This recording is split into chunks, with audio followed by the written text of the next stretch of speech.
Assalamualaikum warahmatullahi wabarakatuh. Selamat datang di Yudi Channel bersama saya Bapak Imam Wahyudi. Hari ini kita bertemu lagi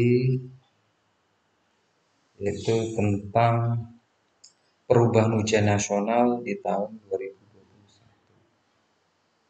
Jadi suatu situasi saat ini, sebelum saya sampaikan materi ini, jangan lupa like, subscribe, and share di channel saya ya. Baik, terima kasih sudah like, subscribe di channel saya, yaitu materi ujian nasional saat ini situasinya yaitu siswa cenderung menguji penguasaan konten saja. Jadi di situasi saat ini penguasaan konten yang diutamakan, bukan kompetensi penuh. Kemudian ujian nasional menjadi beban siswa, guru, dan orang tua karena menjadi indikator kualitas siswa sebagai individu. Jadi UN atau ujian nasional seharusnya berfungsi untuk pemetaan mutu sistem pendidikan nasional, bukan penilaian siswa. Jadi UN hanya menilai secara kognitif saja, masih belum menentu karakter siswa. Nah, di tahun 2021 ini arah kebijakan baru berubah. Jadi kalau tahun 2020 ujian dilaksanakan terakhir kalinya, tapi kemarin gagal dilaksanakan karena keadaannya tentang corona. Semoga corona ini berakhir. Nah, di tahun 2021 ujian nasional akan diubah menjadi asesmen kompetensi minimum dan survei karakter. Jadi asesmen itu penilaian. Adapun indikator yang dinilai yaitu literasi, yaitu kemampuan bernalar tentang menggunakan bahasa. Kemudian indikator yang kedua, kemampuan bernalar menggunakan matematika. Dan yang ketiga, yaitu survei karakter, yaitu misalkan pembelajar, gotong royong, kebinekaan, dan perundungan. Ini dilakukan pada siswa di jenjang kelas 4, 8, dan 11. Tujuannya yaitu untuk mendorong guru dan sekolah untuk memperbaiki mutu pendidikan. Kemudian kita lanjut rancangan asesmen nasional, ya. Di antaranya ada aspek asesmen, informasi, kualitas pembelajaran, dan hasilnya bagaimana nanti. Ya, tujuannya satu untuk meningkatkan mutu pendidikan.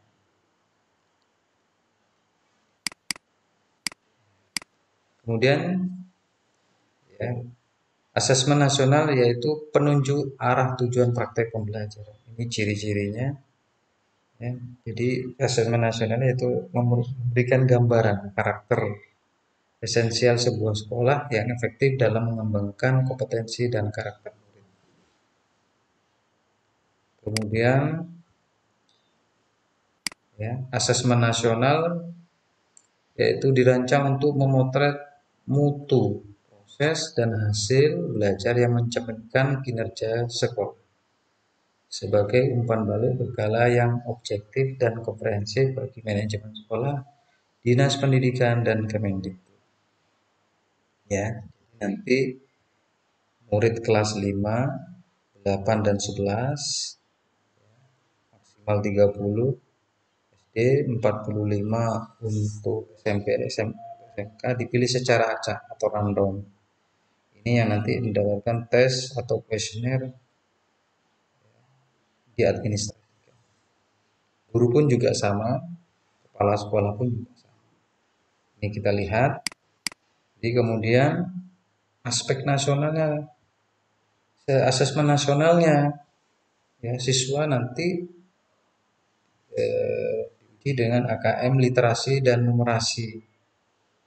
Ada survei karakter juga, hasil belajar secara kognitifnya bagaimana, kemudian hasil belajar sosial emosionalnya juga seperti apa.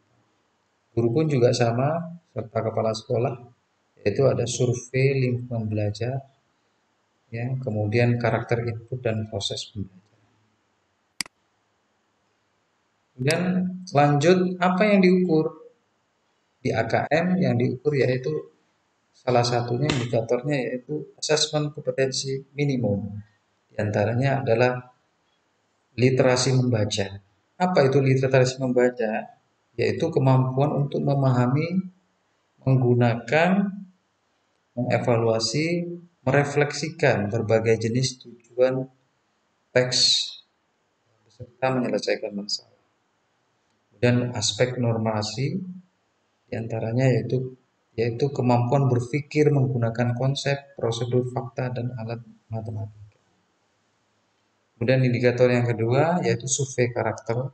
Ya, ini cenderung pada karakter beriman, diantaranya bertakwa, berakhlak mulia, bernalar kritis, mandiri, kreatif, bergotong royong, dan kebinekaan secara global.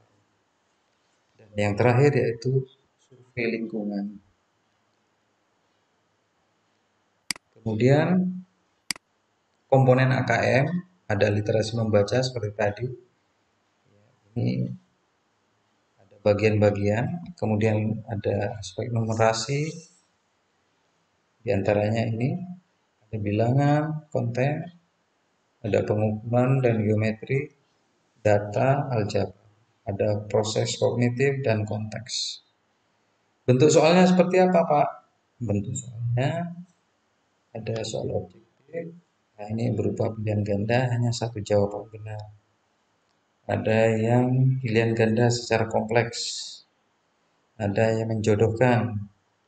Ada isian singkat. Ini berupa angka, nama, atau benda yang sudah fix. Atau soal isi. Ini salah satu bentuk soal. Ya, jadi ini secara nasional nanti ada sumber datanya dari sekolah, laporannya seperti apa, kemudian bentuk evaluasinya seperti apa. Kemudian peserta asesmen nasional atau AKM seluruh satuan pendidikan, tapi tidak semua siswa. Ini dipilih secara random. Jadi nanti pesertanya kalau SD itu maksimal 30 atau MI kelas 5 sampai kelas 4. Dan SMP itu 45 per sekolah, ada kelas 8 sampai kelas 8 ya. Kemudian SMA, SMK, MA 45 juga, kelas 11 sampai kelas 10. Ini pelaksanaannya nanti adaptif berbasis komputer. Pelaporannya juga sama. Kemudian alokasi waktu ini hari pertama. Jadi kalau SD nanti ada tes literasi 75 menit, kemudian survei karakter 20 menit. Dan untuk jenjang SMP, SMA, SMK, tes literasinya 90 menit, survei karakternya 30 menit. Ini untuk hari pertama. Kemudian hari kedua, untuk jenjang SD, tes numerasinya 75 menit, survei lingkungan belajar 20 menit. Untuk jenjang SMP, SMA, SMK, tes numerasinya 90 menit, survei lingkungan belajarnya 30 menit. Kemudian asesmen kompetensi minimumnya. Secara nasional AKM nasional berfungsi untuk mengevaluasi kualitas sistem pendidikan. Ya, sampelnya ini kelas 8 dan kelas 11. Kemudian AKM kelas juga sama untuk berfungsi sebagai memahami hasil belajar individu peserta didik. Ini sampelnya kelas 2 sampai kelas 12. Ini pelaksanaannya dilakukan guru di kelas. Kemudian rancangan pelaporan dan implikasi ya, dengan AKM. Hasil laporan AKM-nya. Jadi nanti ada yang berwarna oranye ini perlu intervensi khusus. Jadi kalau berwarna merah muda ini minimal, ya. Kemudian kalau biru lebih baik. Kalau berwarna agak oranye ini mahir, baik kompetensi numerasi maupun literasi. Ini secara laporan untuk AKM, skor asesmen kompetensi minimum. Itu saja dari penjelasan tentang AKM, yaitu asesmen kompetensi minimum di tiap jenjang di sekolah. Untuk contoh soal AKM, bertemu selanjutnya di channel saya, Yudi Channel. Ketemu lagi dengan Bapak Imam Wahyudi di pertemuan selanjutnya, yaitu membahas tentang contoh-contoh soal AKM. Demikian dari saya, kurang lebihnya mohon maaf. Wassalamualaikum warahmatullahi wabarakatuh.